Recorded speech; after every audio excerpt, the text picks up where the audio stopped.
Good evening, everyone. Welcome to our school board meeting of July 12th, 2022. And I would like to take this opportunity to introduce our new superintendent, Zach McLaughlin. Did I say that right? You did. You nailed it. Yeah. Okay.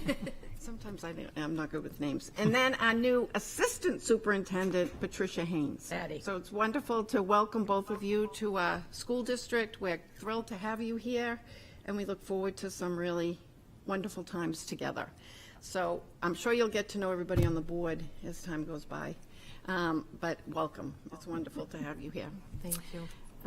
Okay, can we all have the roll call? We need the roll call. All right. I'm glad you said something about names. So if I mispronounce anybody's name, I'm now not feeling as much pressure. So Liz Barrett. Here. Pip's Clues. Lisa Rappaport. Here. Ann Walker. Here. Margot Peabody. Here. Nancy Kleiberg. Here. Hope Van Epps. Brian French. Here. Carrie Nolte. Here. Kim McGlinchey. Here. Nick, is it Dahlin? Yeah. Dahlin. Nick Here. Dahlin. And is there someone from SAU 50 with us Not tonight? tonight. Not tonight. They always sit over at the other end there, so. Gotcha. Okay. Great. Be on the floor. Well, thank you, Zach. Can we all stand for the Pledge of Allegiance? I pledge allegiance to the flag of the United States of America and to the republic for which it stands, one nation, under God, indivisible, with liberty and justice for all. Okay, our first order of business is announcements and recognitions. This was Zach's suggestion that we put this on at the beginning of our meeting, and I think Marco and I thought that was a good idea. And I do have one.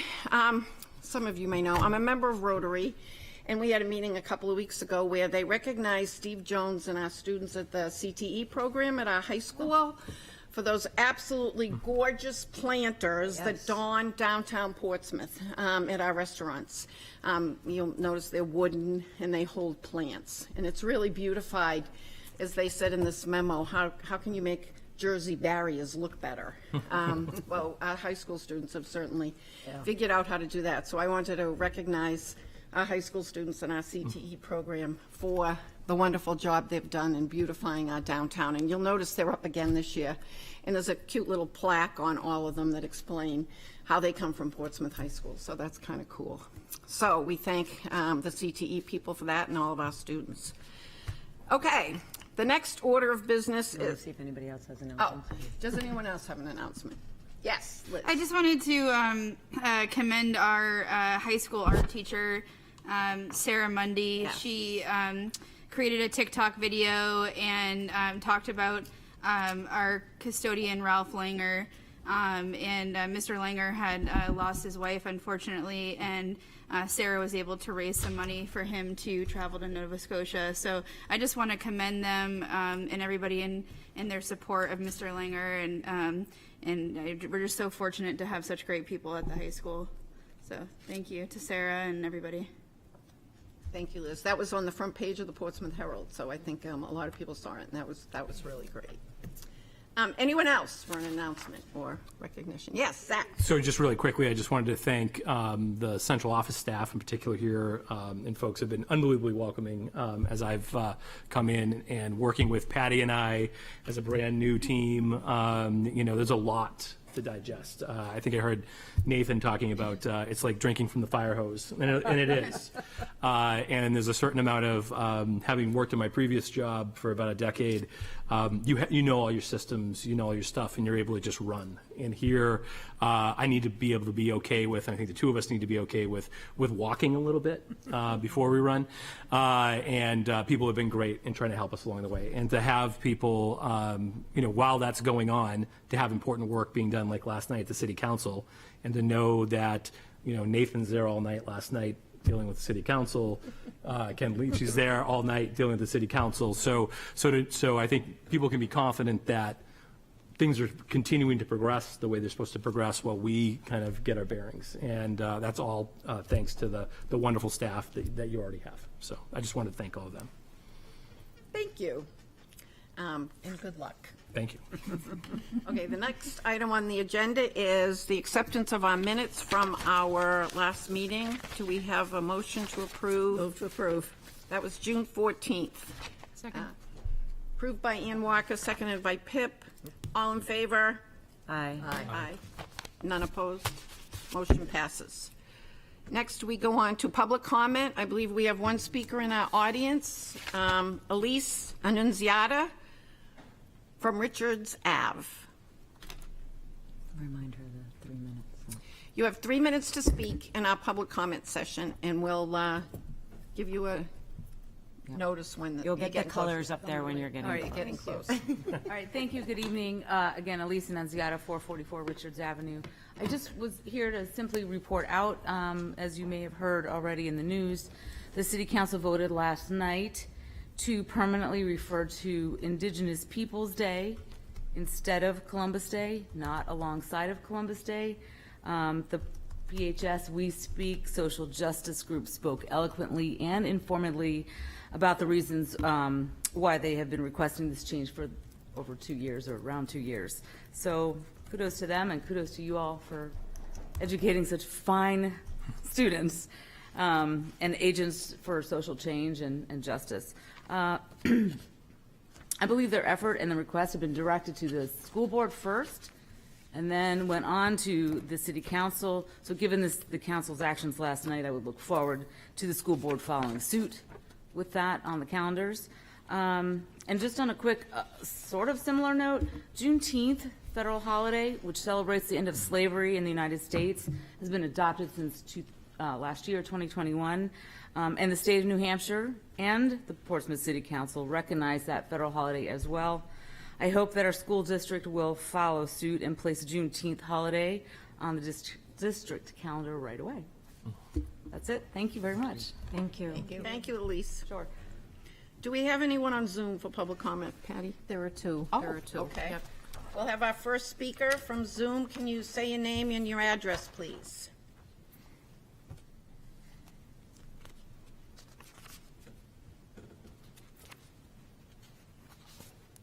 Hello? Are you there? They don't have their hands raised, so I don't know if they actually want to speak. Oh, No, maybe not. Okay. Okay. Okay. Ask if they want to raise their virtual hand or something along those lines. got it. Thank you. Great. Okay, if you're on Zoom and you would like to speak, can you please raise your hand? We'll give you a minute to raise your hand. No? Okay. Okay, I think we will move on our agenda. The next item is our superintendent's report. So the what you have in the report, I think, reflects what you've been doing previously. I look forward to a conversation with the board about to what extent, if at all, you'd like to adjust that going forward. But you do have the typical things that you have had in the past. So you have board and administrator from July of this year. You have the record of email correspondence to the board, minutes from the policy committee as well. Just really quickly, I just wanted to, I was talking with Nancy and Margot, I thought it was important to just have a placeholder in there about strategic planning, not a large conversation tonight, but I know that through the hiring process and into the early dialogues that I've been having, that this continues to be, I believe, an important thing for the board and an important thing for the district moving forward.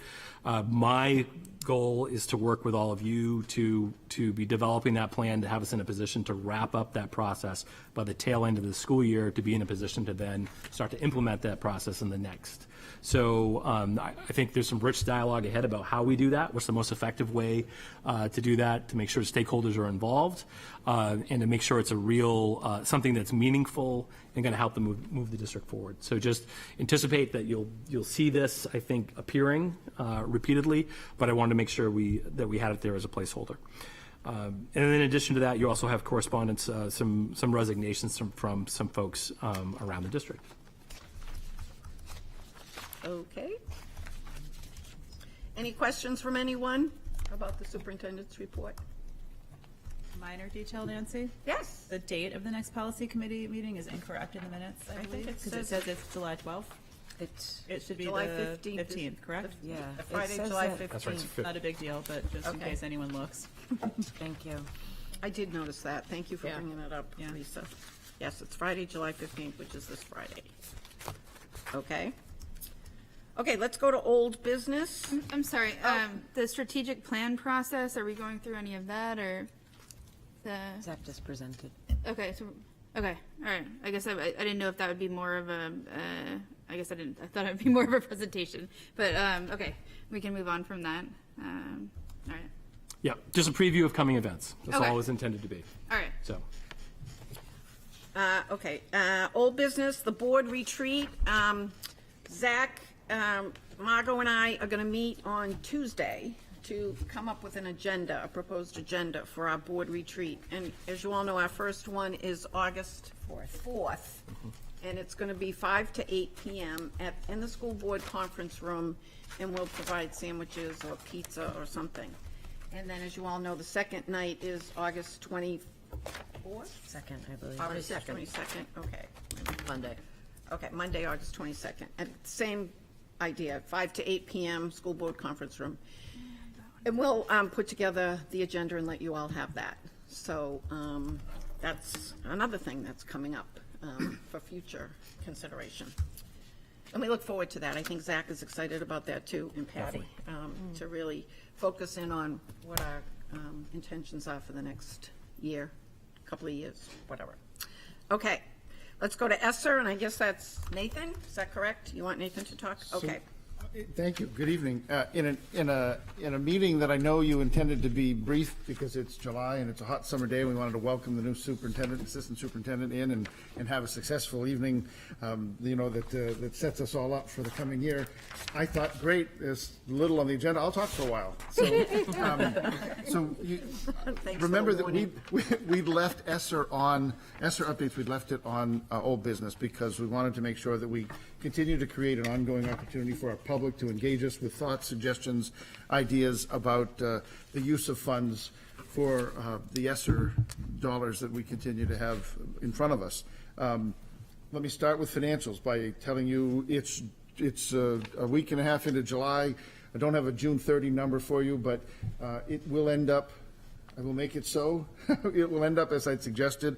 We'll have some small dollars left over, but working hard right now to clean the accounts, make sure that we purge out encumbrances, purchase orders that aren't going to happen, things that really were orphaned in there over the last few months, and then deal with the dollars that we've already in our effort have identified could be spent with ESSER, but maybe don't have to because they fit. We had some savings in paraprofessionals because we've complained that we weren't able to fill all of those positions. Some of that will pick up and cover the cost of the math tutor that you had at the middle school this last year, as an example. So I'm working through all of that.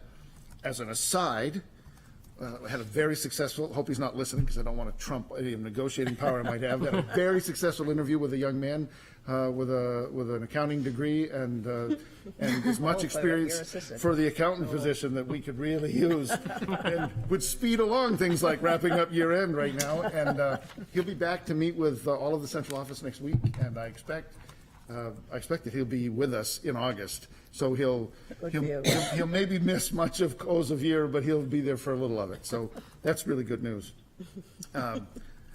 To be determined yet. I'm still looking for my administrative assistant. Melissa, you guys never really had the chance on the board maybe to interact with her much, but Melissa was there with Steve Bartlett and had a baby in January and has been helping a little, which has been important because the things she's helped with are things that I didn't even know that we were doing or she was doing. So it's been learning from me and supportive for sure that she's been able to kick back in and help a bit. But she's not planning to come back. So I've been advertising, and I'm hoping in the next couple, 2 or 3 weeks, we'll be able to secure somebody to sit in that chair because I've really become a payroll liaison in ways I never imagined I would be. I've learned a lot. You're doing it so well. Well, don't ask the people downstairs at payroll. They might disagree with you. I wanted to give you a brief capital update, and I'm sorry that it didn't make the agenda in its own right because there's enough going on that I thought it would be important to share with the board and let you know. Generally under the supervision of Ken Lynchy, your facilities director. Here are the projects coming, ongoing and coming. So one is, and I actually, rather than anybody take notes, I did a memo that I was going to deliver to Zach and the board. It didn't make the packet. I'll make sure you all get a copy later so that you'll have that, right? Thank you. New Franklin School has a dehumidification and air conditioning project going. We actually kicked that off and started work, it was the end of May, making sure that everything that could be done and not disturb student work and classes was done preliminarily so that they could hit the ground. They had to get up in the ceilings, they had to put units in each room. When you have a chance to be there, you'll see that we actually now have overlapping, I think Kenny might say shared systems or complementary systems. There is a system that was already in place, thankfully, before COVID hit, that, like our other schools, replenished air, refreshed air, brought fresh air into each of our classrooms and took and exhausted air out through a filtering system so that we had the opportunity to move and freshen our air. That's still in place. Now we have a system in each room that will air condition and dehumidify the space, the air in that space. So it doesn't, they don't work at cross purposes, they work together, but it's not an all-in-one system. So we didn't have to throw away the elements of the old system. This was a phased approach. But that will be in place and taking care of New Franklin, our highway locked school with major vehicles and noise on either side. That will be done before the start of school. At Little Harbor, there's a sound system being installed in the cafeteria/gymnasium. Your performing arts director, you've heard from recently, Steve Cirillo, he's supervising that effort this summer with Kenny's assistance, and he has been working his way through the district, taking care, building by building, to make sure that there is a contemporary sound system in the performance space that supports not only the PA needs when a principal is having an assembly, but also performance needs to the extent that each of those schools might host that kind of program. So that work is being done this summer. At Portsmouth High School, as part of our capital improvement plan, we are replacing the interior bleachers in the gymnasium. Both sides are more than ready to come out, and unfortunately, manufacturing lead times in the craziness of the world we're living in have led to a delay, if you will.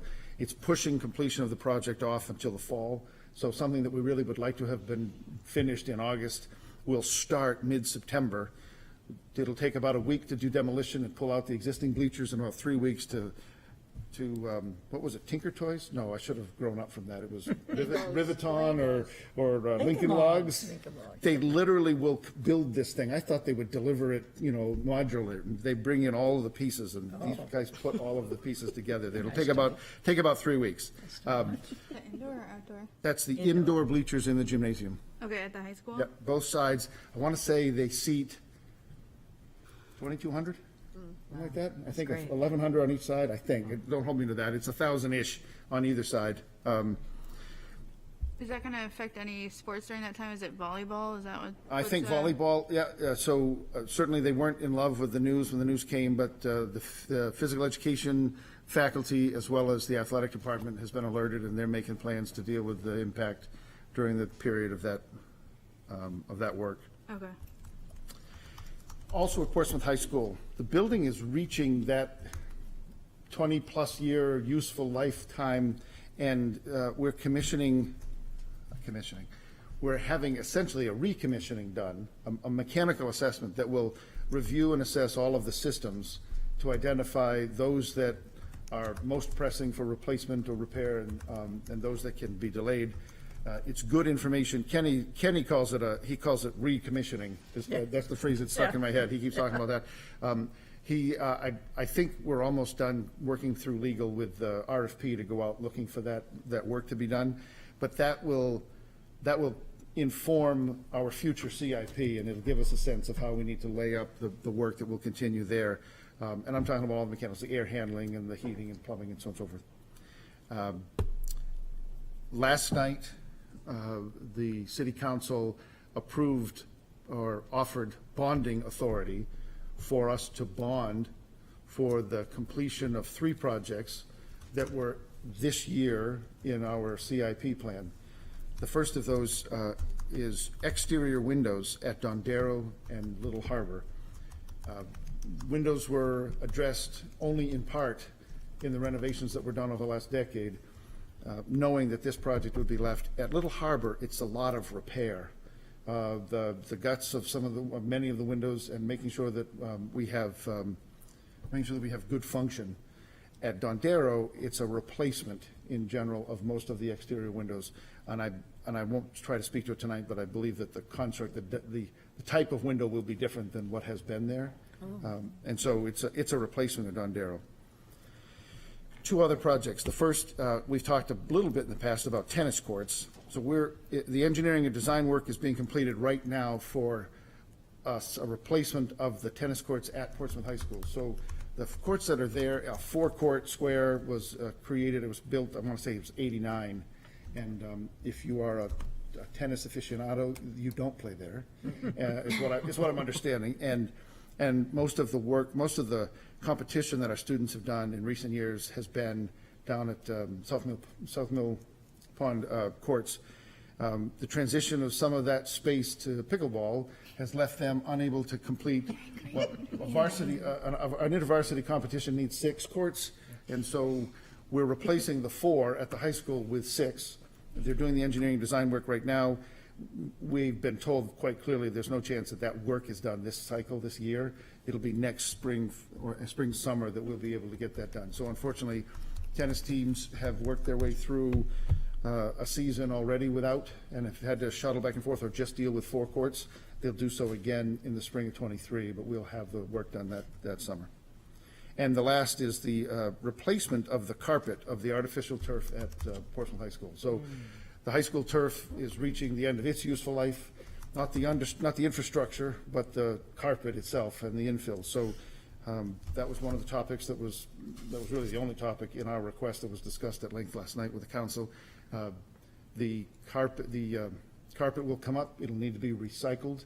Mr. Kenny's been working on connections in the industry to try to make sure the timing is good so that we reach into the recycling path and program for effective recycling, not just, not landfill, but recycling, and do so at low cost, because it seems there's a quota. There's so many that they're prepared to deal with in each annual cycle, and if you're at the end of that cycle, they make you pay more than if you're at the beginning to squeeze you into the program. So we're hoping that the timing of that is good, so we'll save dollars on that, but we'll make sure that happens.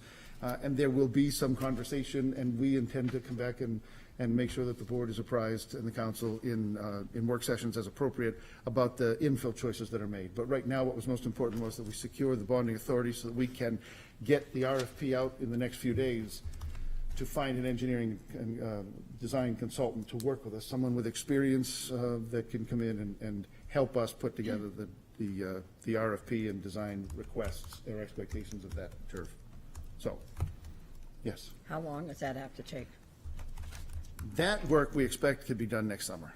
So the design work, I think we're probably talking about another 4 to 6 weeks of the bidding process and selecting the partner, and then we'll have to bring them up to speed, and then we'd go through some design work. And so I would imagine that it would be sometime later this year that there would be more conversation about that. So they'll be using what we have first. So for now, yeah, the turf continues to be used until then.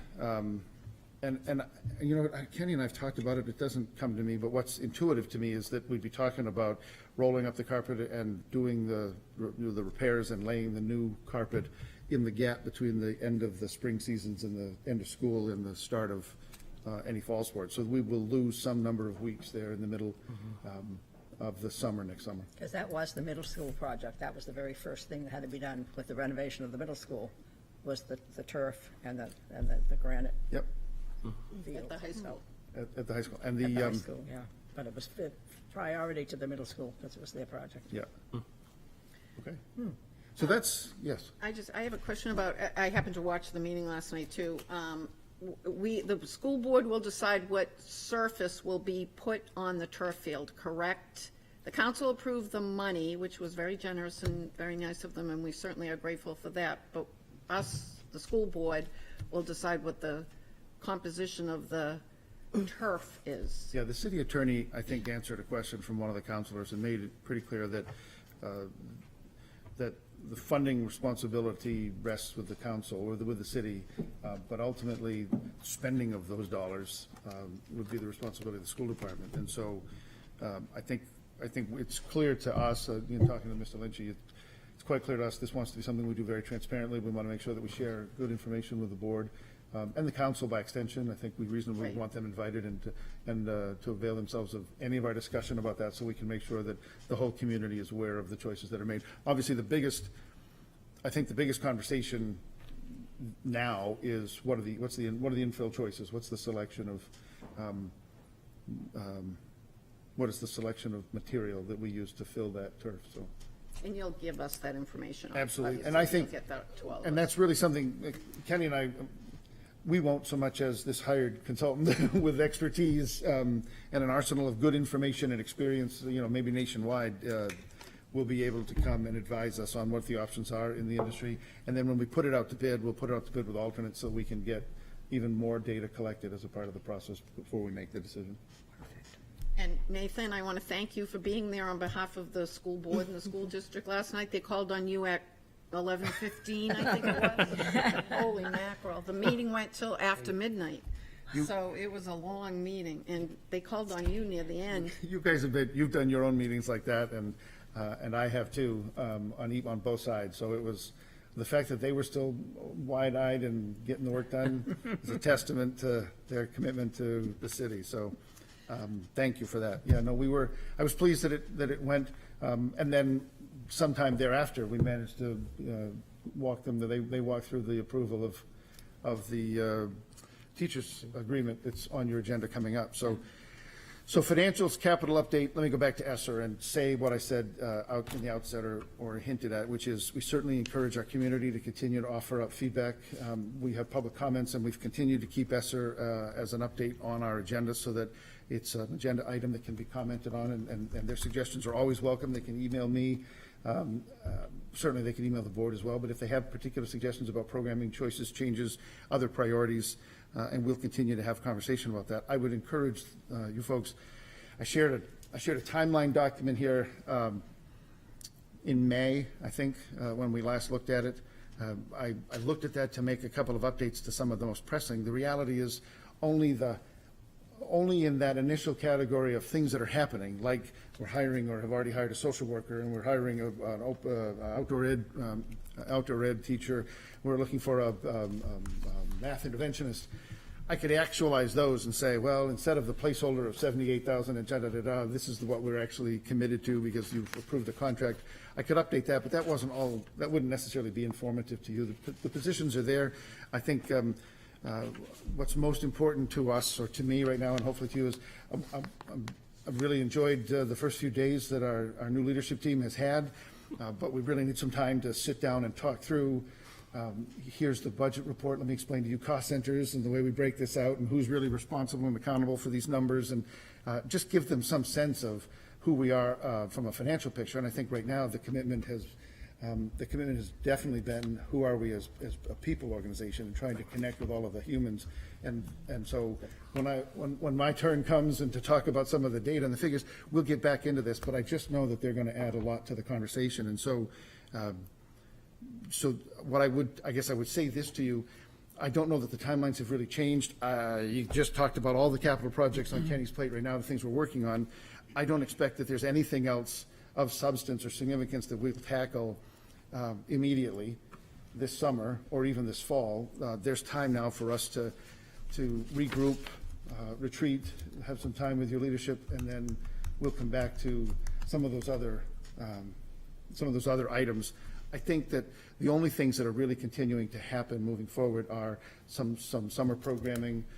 There will be an effort to put some after-school work, some after-school programming and support for our students in play shortly after the start of school. But I know that we'll be able to report back more on that as we get closer to that. So this is our only July meeting. Obviously, we have opportunity to retreat, and we'll be in an August meeting. And you guys had, I think, in your email traffic somewhere, there's a $13 million, I'm going to call it competitive opportunity for security upgrades that's in front of us. Yep. Kenny and I are working on that. That might be the only other capital thing that might pop up quick, because I think they're looking for opportunities to improve access control, enunciation and alerting, as well as surveillance is the third category. They're looking for things. pretty well off in all of those areas generally. A couple of the projects that we could envision are, for instance, the front entrance of New Franklin and the front entrance of Little Harbor, in terms of that airlock, man-trap kind of safety opportunity, whether they fit inside the limitations of that grant opportunity. Wait to see. Kenny's working on opening up some old documents that we had about ideas at one of the schools and getting some updated thoughts about the other one. So we're looking to pursue that to the extent that we can. That might be the only other thing that'll crop up more quickly, so. Regarding that, Let's have other questions for Nathan. Liz? I mean, I have other questions about other things, but as far as this situation with the grant application, I'm wondering, you know, a lot of the state offices, you have a key card entry. My understanding is that all of our schools do not have a key card entry. Obviously,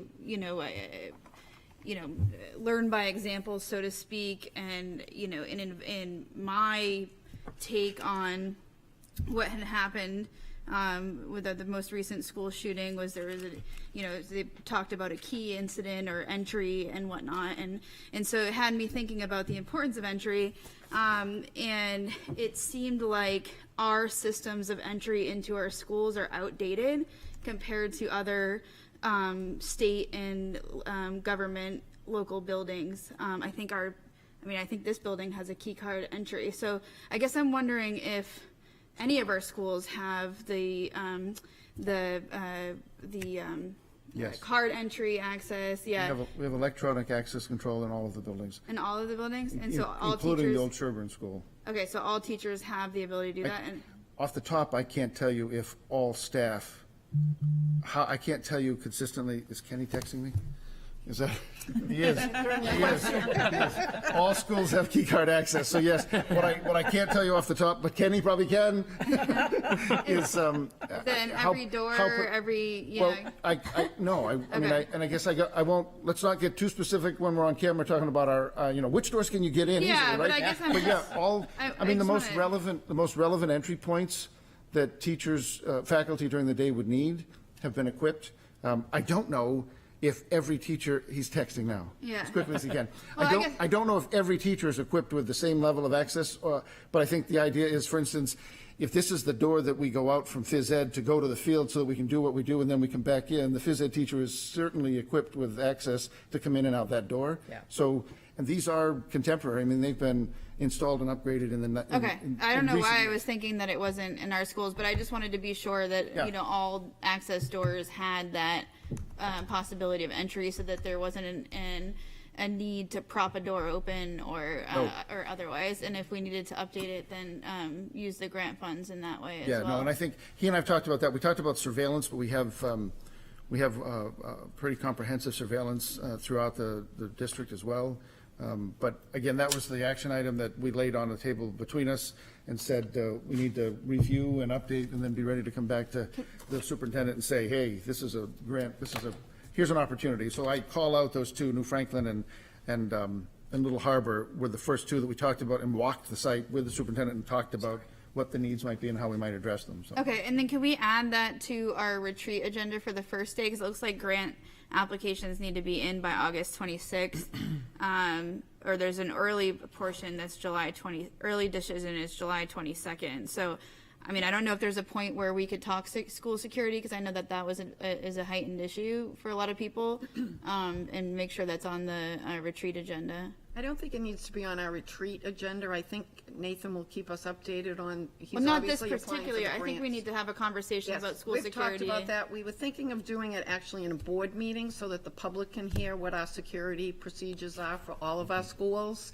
So we I thought don't we know would that- do it in front of the public. I don't know that they can hear all that information, and I guess there's questions that I have about security that I had, sent an email, and I don't know necessarily that all of them were answered, and I don't know that I can necessarily have all that information, but I think there's information that I would be more appropriate for the school board retreat, and would like to be able to, have that opportunity. Yeah, and I guess what I would say from my part is Kenny and I would appreciate if a board member like yourself had real genuine interest in particulars about our security, come in, let's have a meeting. If I've missed an email or haven't followed up on particular questions, I apologize, but I think we have a pretty robust system, and I mean, it would be fair of me to say that every system could see upgrade and improvement, and there's always ways that you could enhance the efforts.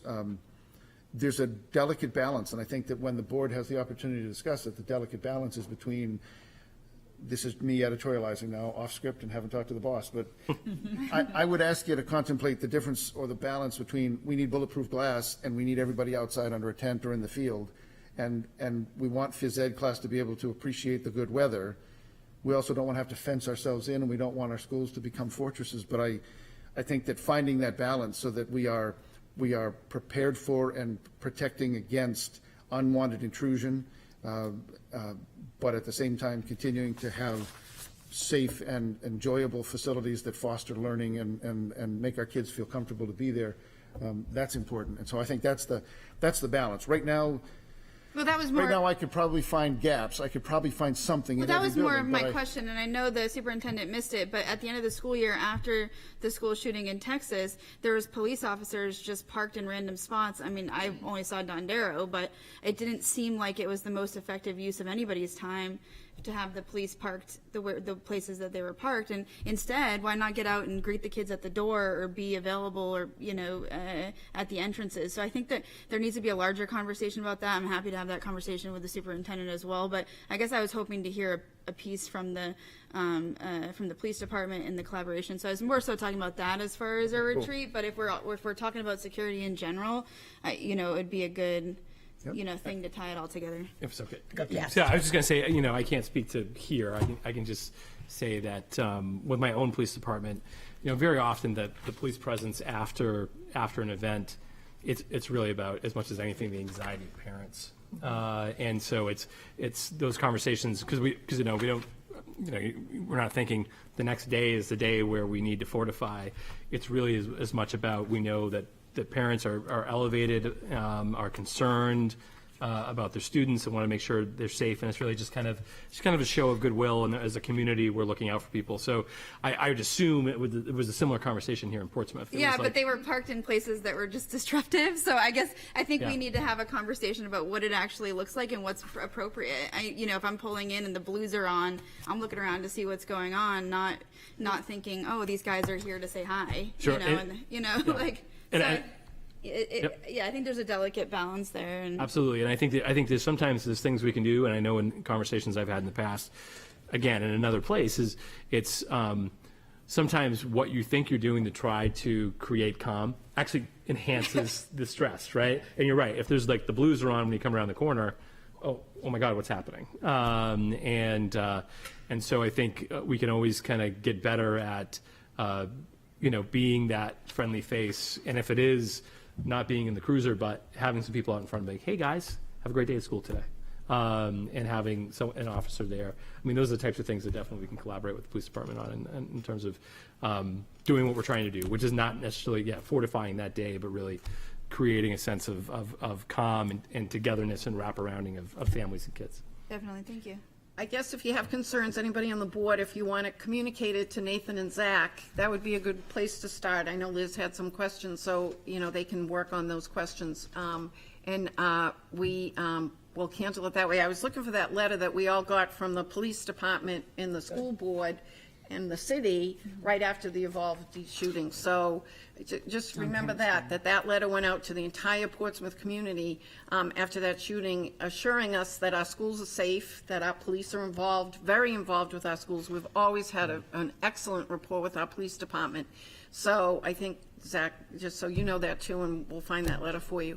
But, it was great. It came out like a day or two after the shooting, so I think it reassured a lot of people that, we're in a good place here in Portsmouth. Of course, there's always room for improvement, I'm sure. But, so if anybody has any concerns, communicate them to Nathan and Zach, and we'll work on those. And Ken Lynchie?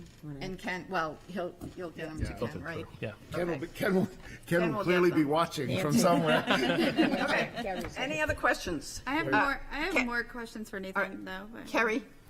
Well, Nathan, first I want to apologize for not recognizing you in the beginning. You did serve as our acting superintendent for 5 days, and I think it was successful. And also you have been working understaffed for a long time, and you know all the things in the department and are super important with the transition.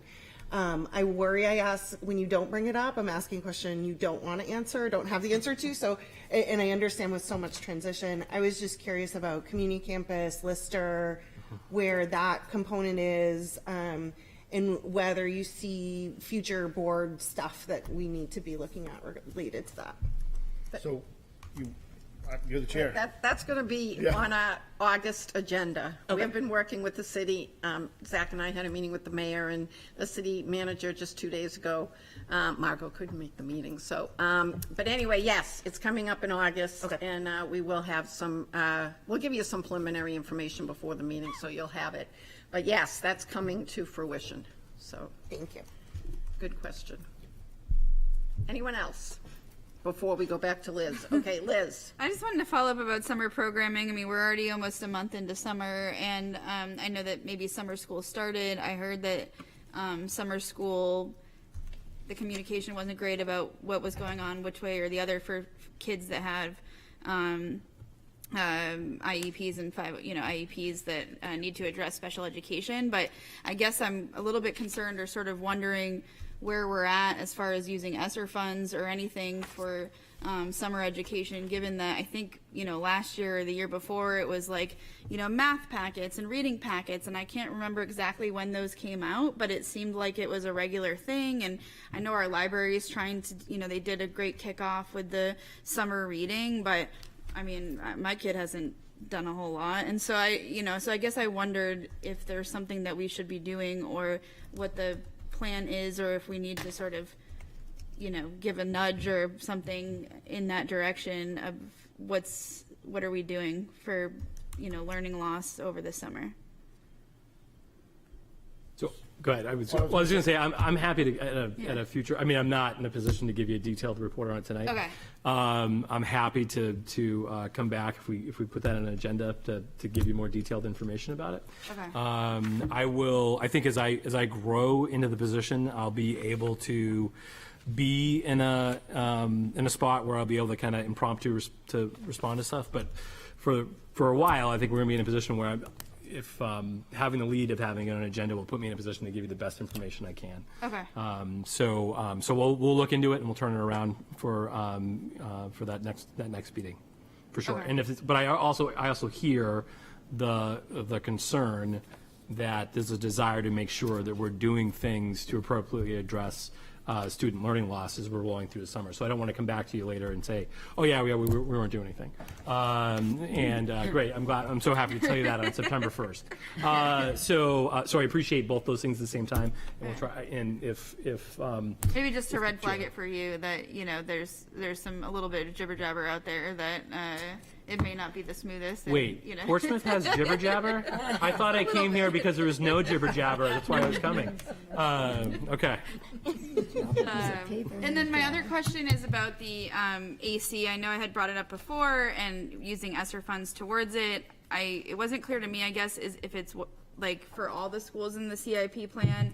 I know that there's obviously conversation about the pattern of doing it or the path of doing it, but I guess again I just wanted to bring it up again as far as how are we going about these ESSER funds, and do we need to start making approvals, or I guess I also am a little bit concerned too that the outdoor ed teacher, I don't know, we discussed that as being part of ESSER, but we didn't necessarily vote on that being ESSER use of funds. And so I guess I'm just trying to understand where the line is here. I mean, I understand if the school has grants that we wouldn't necessarily vote on how a grant is being used, but with this being such a substantial amount of money and us shifting our budget based on this, I guess I would think that if we're adding positions under ESSER, that the school board would have a vote or something to designate those funds.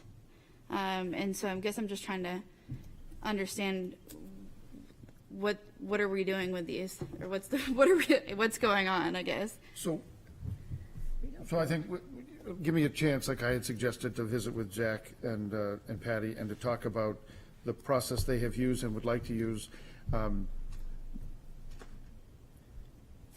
I just have to say that the outdoor ed teacher, the PHS math interventionist, the social worker that was hired back in April were all discussed.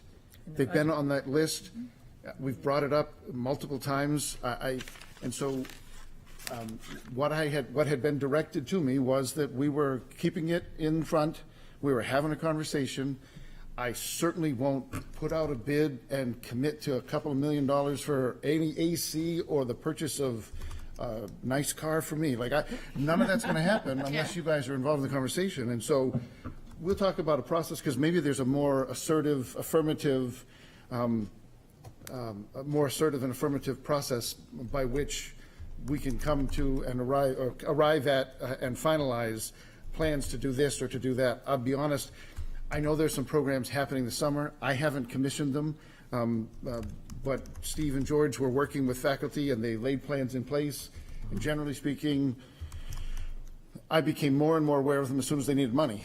Right? Hey, we're gonna do this out of ESSER because we thought this was a great thing. So I think moving forward, I'll have a better command of some of the things that are going to happen before they happen, and then we can provide a greater level of detail, and we'll have we can have a more affirmative process by which but at this point, right now, even if you want to, there won't be any air conditioning done this summer. It won't happen this fall. I don't expect to rip the ceilings open in a school in the middle of fall, right? So that's not a today thing. And once my understanding was that you had to vote on it, and then you have to be able to get the bids and yada yada yada, so that we could do it next year or have it for next summer. It was sort of like, I just feel like we're kind of kicking the can on this. If it's not in the CIP, then we just keep kicking the can. And so when are we going to see it? 3 summers from now? 4 summers from now? I guess I'm just a little bit concerned. Like, at what point do we say, hey, this is something that we really want to do, and this is how we're going to do it, and then we're going to put a bid out for it and get it for next summer, so we're not sitting here yet again with no AC. And I don't know if we just don't have the staff to do summer stuff or what. Given that I feel like we're Portsmouth and we pull teachers from all different directions, I feel like, I don't know, if anybody could get staff, we'll work on the summer as we discussed, and we'll also work on the air conditioning. I think with new leadership now, we'll come up with a process by which we discuss ESSER funds and how they're spent.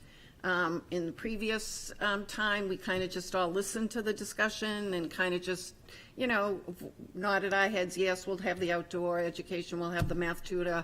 We kind of just listened to the discussion and sort of approved it unofficially. So now with our new leadership team, perhaps we'll change that. We'll talk to Zach and Patty and Nathan about how we can tweak that, make it better, and then we'll certainly discuss that in the very near future. Yeah, it's just a little concerning because we had all these surveys about what people wanted, and I know a lot of our teachers expressed that it's not only just the summer program, but the end of the school year is just torture, for some, if the weather gets up there. So, and how we could do that. And I know they wrote in about AC. So I think we did all these surveys, we did all these things, but then we're adding this outdoor person, but then we heard from the elementary schools that they got rid of White Pine. So now it's not clear to me whether they even want that, Something like that is an administrative decision. Yeah. Okay. It's nice that we get informed, but that particular decision is an administrative decision. So that's something that the board would not get involved in. Should we use White Pines or should we not use White Pines? No, I understand that piece, but if we're going to hire a position and pay somebody on payroll, in any other scenario, we'd be voting on. Well, we do approve new hires. We approve all the new hires. It's in our packet. Yeah, I want some flexibility there to get creative, but I also think that if we're going to be discussing these new positions, essentially positions that might be long-term year after year, even after ESSER funds, that there should be some sort of yay or nay of what direction we're going in. So. Well, we have to remember the fine line between a school board and an administrative team. So we'll talk about that as Zach's administration continues here. So we'll continue on the ESSER. We'll refine the way we discuss it in front of the board and how the board will react and interact with all of that. Does that sound good to everybody? I think it's worth an in-depth conversation about because I think at the heart of someone asking about is technically what is the power of the board to where is, I mean, there's the culture. I mean, the power of the board has always been the budget, and we've been, we sat down for the budget. We said, all right, we're going to approve this position, and this position we don't need right now.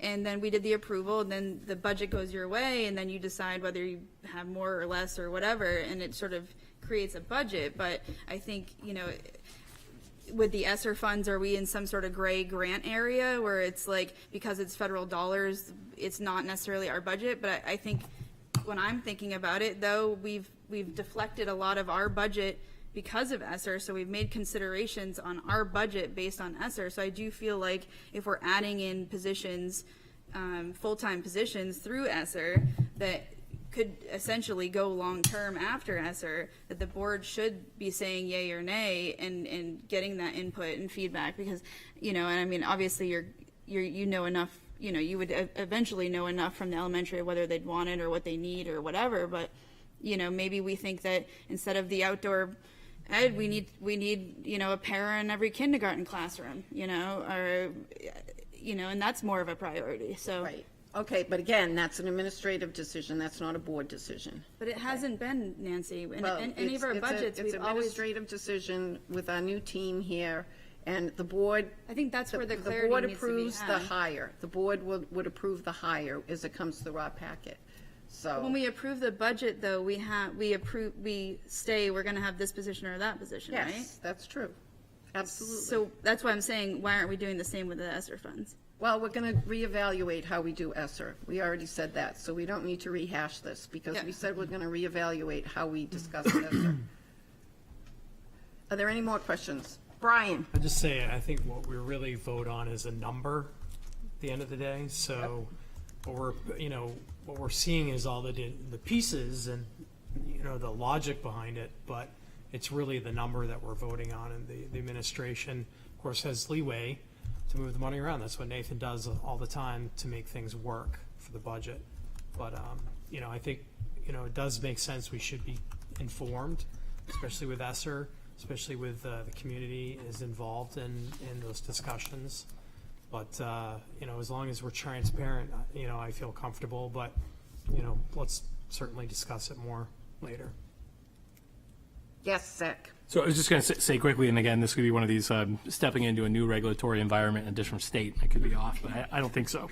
Brian, I think you're right. I mean, it's basically, what do you, the conversations you're having about programs or the types of positions when you're in a budget season is really, it's the justification for the bottom line number that you're going to authorize us to then use to carry out your goals. And then at the time, we're giving you our best understanding of projecting what it is we think we need. And that includes people, programs, et cetera. And then you have to make a judgment about whether or not, that our justification is worthy of the amount of money we're asking you for. And I think I've heard Nancy use over and over again, the board, the purviews of the board are policy, budget, and oversight of employee number one. So I think, in terms of those things, you do have those discussions, but those about programming and people, but generally those are just to drive exactly what you're saying. Drive the bottom line. What is the bottom line? Then you hold us accountable for how we implement. And that might not look exactly like what it was that we projected 18 months out in terms of what we need. And then you have to evaluate your employees as to whether or not those are appropriate choices along the way. So, Kerry?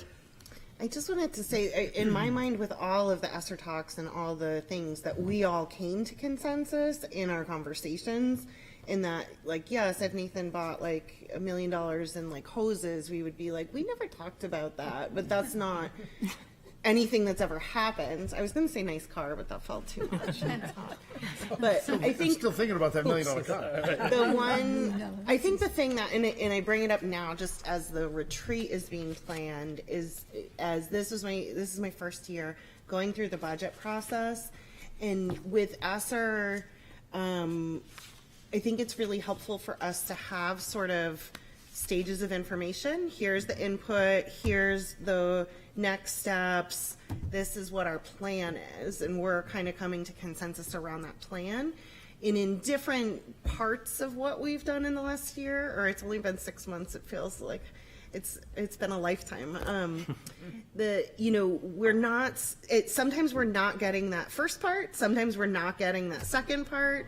And so I think just thinking about that as part of the process, and maybe something to be talked about in the retreat of kind of whatever steps we have in phases. And so that everyone is clear that like, this is the third time we've reviewed this achieves consensus if there's no objections or something to that effect.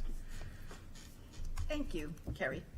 Anyone else have a comment, question? Okay, we'll move on to the next item on the agenda, which is the consideration and approval of the Nancy Roy Career and Technical Education Award. I think you all have in your packet a letter that Kathleen Dwyer put together. I believe it's $250 a year will be awarded to a Lister Academy senior. And that will go on for quite some time, I believe. In the city of Portsmouth, the trustees of the trust approved that scholarship, so I guess we need an approval from the board. Motion to approve. Second. Liz, Ann, thank you. All in favor? Aye. Any opposed? Okay, motion passes. And that's a wonderful tribute to Nancy, who was a principal at Lister for so many years. We thank her. Can I ask a question about it? Yes. It doesn't mention in number 5 if the 250 award has to be spent, if there's limitations on how that money can be spent, like does it have to be rolled towards education, or are there any, do we know if there are any limitations, or since it's not stated, it's just a monetary gift? I believe it's just a monetary gift. That's also my understanding. Okay. Yeah. Uh, I had the same question, and I think it does say it's awarded directly to the student. Yes. I saw that, yep, okay. So that's my Without understanding. scholarship money goes to it. But I like to. My goodness gracious. We're good? Does that happen every time Nick raises his hands? Is that Okay. Don't wave, Nick. Goodness knows what'll happen next. Helps me get your attention. Nick, did you have a comment, question? My understanding, I don't think it's a scholarship technically. Like, I think it's just an award That's backed with right. money. Okay, it does say, yeah, Career and Technical Education Award. There we I guess go. that's kind of a It's not a technical way of scholarship. looking Yeah, at it. true. Thank you. Perfect, thank you, Thank you, Nick. Nick, for your clarification. Okay, next item on the agenda is the consideration and approval of custodian supervisor union agreement. Do we have a motion to approve the custodial supervision? Move to Supervision. approve. Okay, who said, who was? Ann. Ann, second? Yep. All in favor? Aye. Aye. And thank you to our custodians and their supervisors for the great job they do in keeping our schools clean. Okay, we have 2 new employment approvals. Zach, do you want to talk about those, or? I think you have the tail end of your packet, 2 new, two that were finished up by Steve and George. One was a replacement of a family and consumer science position at the middle school, and the other is a new special education case manager position at New Franklin.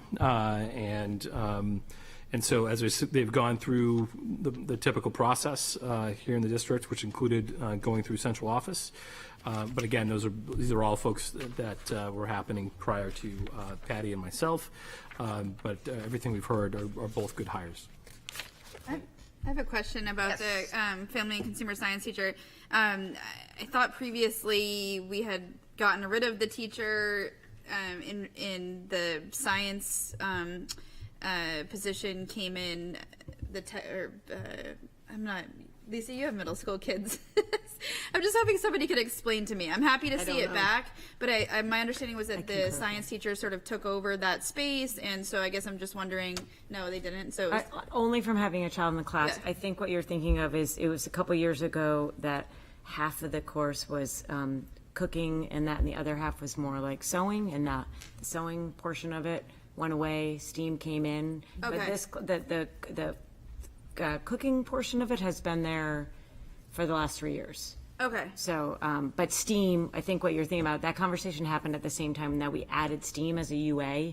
Okay. And it was a new offering because we are modifying the curriculum for the family and consumer science curriculum. Okay, so the family and consumer science teacher is also going to be doing STEAM as No, well? totally separate UAs, different teacher for the STEAM curriculum. Okay. It's replacing a cooking. This is replacing who was the current family and consumer science cooking teacher. Okay. All right. Thank you, Margot. I happen to have a budding Good, chef in it's my good to have the household. chef ready. No, Bobby had gotten rid of the consumer science teacher. And Is everyone okay with that? Yeah, move to approve both. Honey? Move to approve both. Oh, yes. Second. All in favor? Aye. Aye. Any opposed? No. Okay. Committee updates. Margot, do you want to talk about policy? I can give a brief policy update. We haven't met since the last board meeting. Our meeting, as you saw, is this Friday at 11 a.m. Several things on the agenda, but it is the hope and intention of the policy committee to be able to move to make a recommendation on policy IGD to go before the board on the August 10th meeting, which would be in place for the athletic and academic school year. Okay. You guys have been working very hard on the policy committee. Pip, Margot, Liz. Anyone else on the policy committee? That's it. Okay. And I know Zach and were you at the Yeah, last Lisa's meeting? on part of the committee. Zach was at the last meeting too. And Steve And Kanoz. Steve Canozzi was And there Steve too, so, Canozzi. yep. Okay, so I know they're working very, very hard. Were you there? No, I wanted to say something else. Sorry. Just trying to catch her attention. Okay. Would you like to say something? I was, is that the end of the policy update? I have a quick Oh, question. okay. If there's Lisa. a, yep. Go for it. Very quick, but this came up at our last meeting, that the policy committee was going to change how we share those policies so that we have the opportunity to review and provide feedback in advance of the meeting. Yep. And I would just like to go on record saying if that's possible with this one, that probably would be a good moment to kickstart that, if we can. That is the hope and intention. Okay, to have that hopes you and will- dreams. That you will have it for and I guess that's a great reminder that we're hoping to get the agendas out earlier and earlier so that you have eyes on it, the more eyes who can offer suggestions. Don't want to commit that all edits will be made, but that when we come to a vote, it's on the best format possible. That's great. I really appreciate Yes, that. that is the process hope. much better when I can read it in advance than when Totally. I'm sitting there like. I can promise you will have it in print in the agenda as a hyperlink, not a hard copy when you arrive. And the hope is we'll have a week's time to offer feedback. Thank you Awesome. for that question. Once again, thank you, policy committee. And thank you for the reminder, Lisa. Yeah. Did somebody have a question over here? Carrie. I wanted to bring up something that maybe I'm hoping could be a motion tonight around the holidays. I know that we're getting to new business, but where it is July, the calendar's already out. I think it would be in our best interest to make the changes to the calendar sooner rather than later. So would that be okay to make a motion to make those two modifications that were recommended? Well, do we have any other committee updates? That's not really a committee. Do you mind waiting for a minute? Do we have any other committee updates? Kim? Well, I don't know if this falls under committee, because you guys did your announcements first, so you threw me for a loop. So, number one, part of the ESSER funds have gone to the Opportunity Camp again over at Greenleaf Rec. So, things have been kicked off since June 24th, and students have been traveling to the Museum of Science, the Aquarium, Quincy Market, Squam Lake Science Center, and many other fun adventures, White Lake, small day trips. So that funding is going into enrichment in terms of science and nature and outdoor exploration. And we have 30 kids, so they had a great time. Our last trip was to the aquarium, and we went to Quincy Market, and there were a lot of street performers, and one student was just like, this is the best thing I've ever seen. And like really, really, really had a great day enjoying the city of Boston and fun things like that. So I wanted to update you on that. Is it high school students? It's 8 through 13, but we do have PHS students who come because they volunteer. So the high school kids are engaged in it. And I wanted to just quickly just also mention that last night at City Council, the 3 students who went and presented, I really just want to say that you guys, like, the civic engagement of our students is really high right now. And doesn't matter really what they're speaking up about, the skills that they gain from that are huge. They had to do critical inquiry, right? They had to do research. They had to question what they'd been taught and like balance that in their heads with, well, these are the facts and how do I work on that? And in doing that, they become change agents and solutionaries.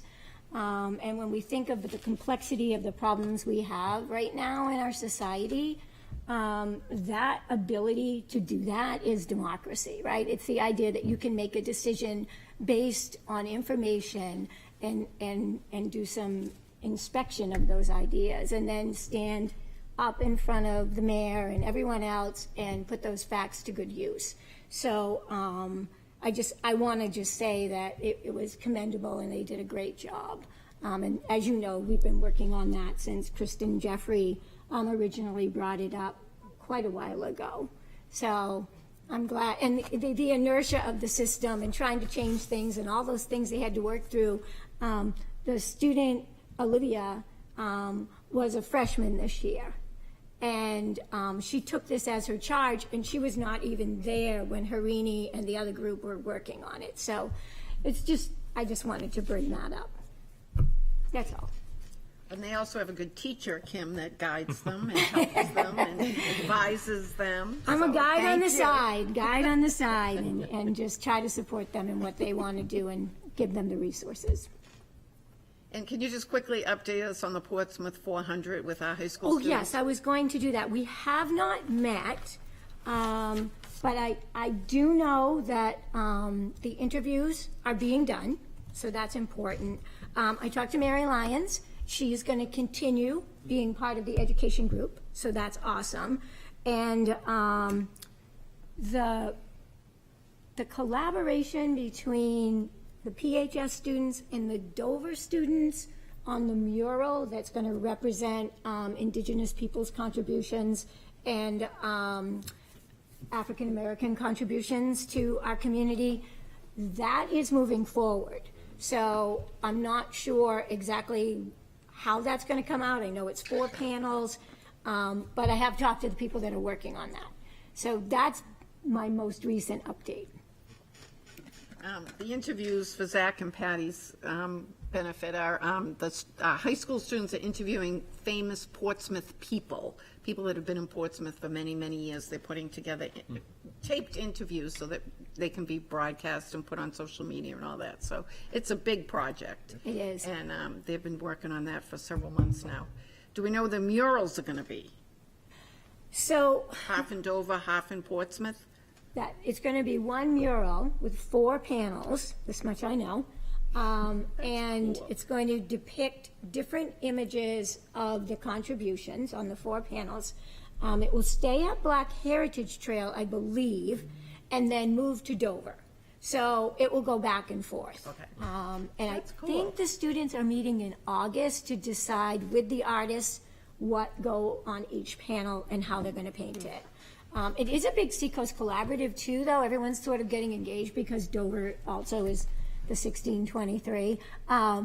But we have students from Berwick Academy who have also joined the group that are from this area. Great. Thank you. Thank you, Kim. Any other committee updates? I just have a question for Kim about Yes. the, can you explain more about the community camp and how children were chosen to participate or applied to participate? Sure. I guess this is my first learning of this. Yeah, so this is our 3rd year running the Opportunity Camp. It's gotten bigger and better every single year. So we work with Portsmouth Housing, Tammy Jocelyn, and Operation Blessing. And she invites anyone in housing that's not going to Camp Gundalow, not going, there's other camps going on at the same time through housing and Operation Blessing. And those students, she selects them. So is that what you mean? Yeah, I guess I was just curious what the selection process was, and She's pretty much in charge of that. There's no real application. It's basically, we put out an announcement. She does what she always does for the kids in the neighborhoods and pulls them in. She knows all the kids in the neighborhood and just tells them, Yeah. please come. yeah, I guess my only concern is when we're thinking about housing, is that we obviously have Portsmouth Housing Authorities, we have several of them, but we also have apartment complexes that are private that accept Section 8 and whatnot, and have Yeah. children that live there that may very well qualify just as well, and I just want to be sure we're reaching those kids too. Yeah, I can talk to her and see what her access is. Okay.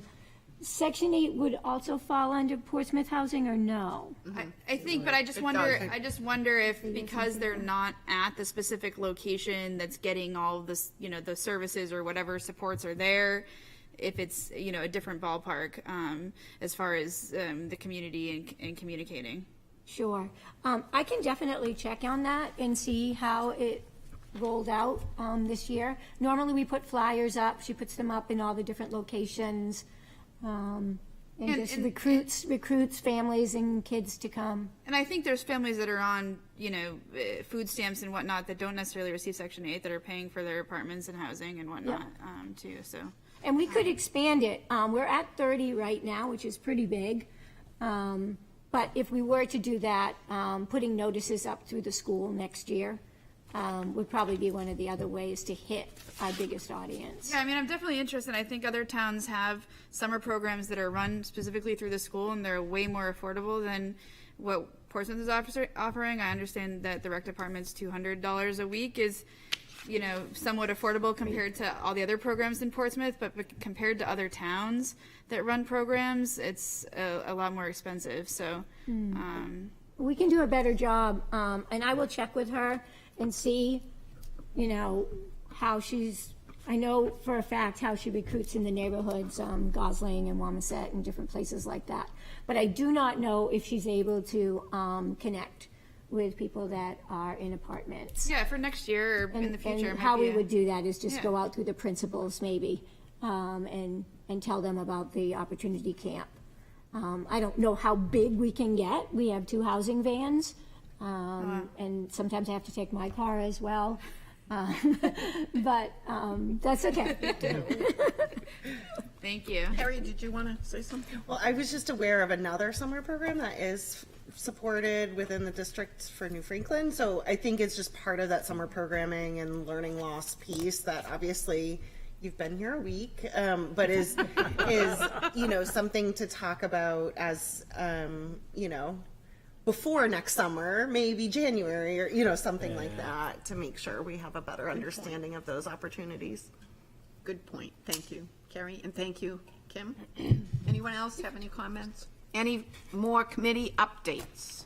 I think maybe it gets slower in the summertime, so. Summer. Okay, Carrie, did you want to talk about the holidays? Yes, so I sort of tried to jump back to new business. I don't know exactly. I think that's where this would fall under. Okay. But just looking at, and we can make a more formal motion to do this as an ongoing thing, but I think looking specifically at the 2020-23 school calendar that we've approved, the 2 changes would be to remove Columbus Day from the October 10th description, and to add June 19th, which is the 2023 Juneteenth holiday, as in a Green X Day, which is a day out for students and staff that currently falls after the last scheduled day of school, but obviously that sometimes changes. Those would be my 2. Do you want me to say them again? Do we have to make sure we have enough days in school before we vote on that? I think Does we have to anybody know? accept the Juneteenth holiday. It doesn't change the days because it's after the last day.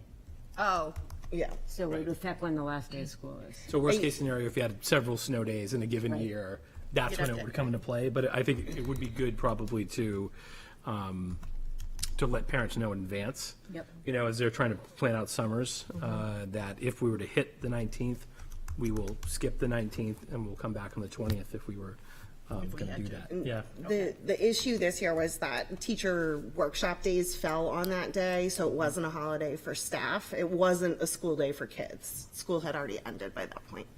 So If that's a motion, I would second it.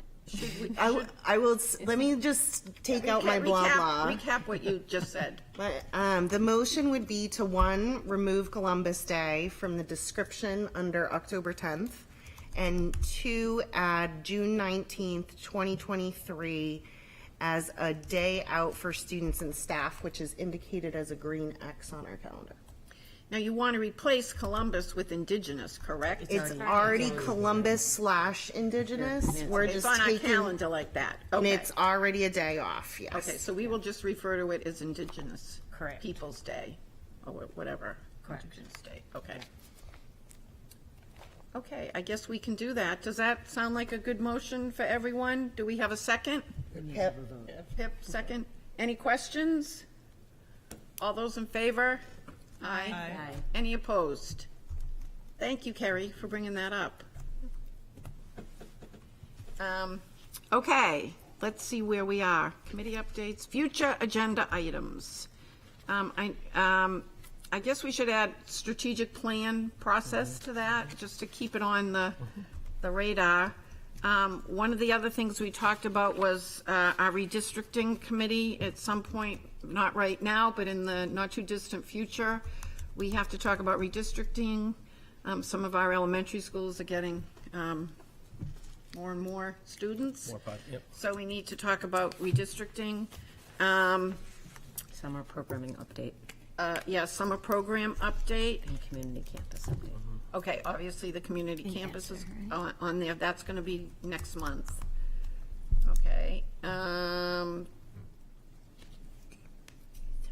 anyone else have an idea for a future agenda item? Obviously, we're gonna continue the discussion of ESSER. I know in ESSER, we talked a lot about after-school programming and inconsistencies. I don't know if that is grouped in with summer, but just kind of collaborations that could be more district-wide than individual schools. Okay, when the three of us meet, we'll talk about when these items Yeah, should come that's up. not an Okay, urgent. The kids that need help after school. okay. Lisa? This is just a minor thing for the futures list, but many number of months ago, the city council had a resolution to not hold public meetings on major religious holidays. And I know that they were working that out in some way with city staff, but I would just like to stay on top of that, because I Okay. do think we've occasionally had some conflicts. I haven't heard that they've done anything with that I haven't recently. either, So but just we to can not check on it. lose track of it. Okay. Thank you, Lisa.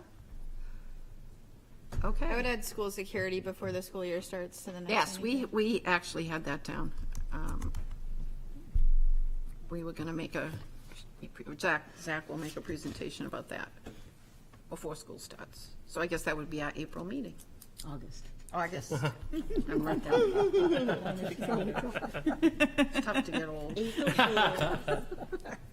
It takes two. Lose brain cells, you know. Anything else? Nick, do you have anything you want to say about what are the students doing this summer?